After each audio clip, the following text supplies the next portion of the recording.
الأسماء الحسنى ብሎ ነው የገለጻቸውና ለአላህ የሚያምሩና ደስ የሚሉ የተዋቡ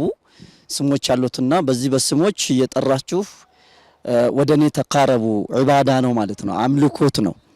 አላህን የምናመልከው አምልኮታችን በዘፈቀደ ሳይሆን እኛ ደስ ስላለን ሳይሆን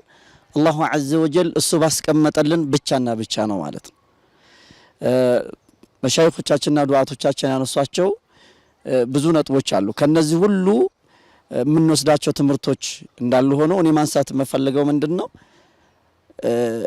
ይሄ ርዕስ ኡስታዝ አላህ መጨረሻ ላይ እንዳስቀምጠው እኔ ጋር ምንድነው ትርጉም እየሰጠኝ ያለው የአላህ Subhanahu Wa Ta'ala ስም እኔ ጋር ምን ቀየረኝ የሱን ስም በማንሳቴ የኔን ሐያት ጋር ያለው ትስስር ምንድነው ብለን ወደ ራሳችንን ተመልሰን በሱ ዱዓ እንድናረግበት አላህን እንድንለምነው አሁን ያለንበት የረመዳን ወር ነው ከረመዳን ወሩም ውጪ ያለን ትስስር በዛ ላይ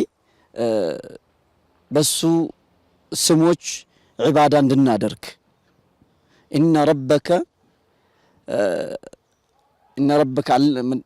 መጀመሪያ ላይ ያየነው የቁርአን አያት ላይ ብንመለከት ኢነ ረበከ አላማ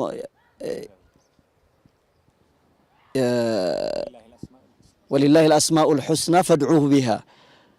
بالله سموች እጅግ ባማረ ስሞች ወደሱ ተቃረቡ የሚል ነውና በአላህ ተባረከ ወተዓላ ስሞች ዒባዳችንን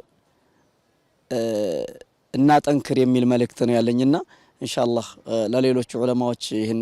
እሰጣለሁ ማለት ነው ጀዛከላህ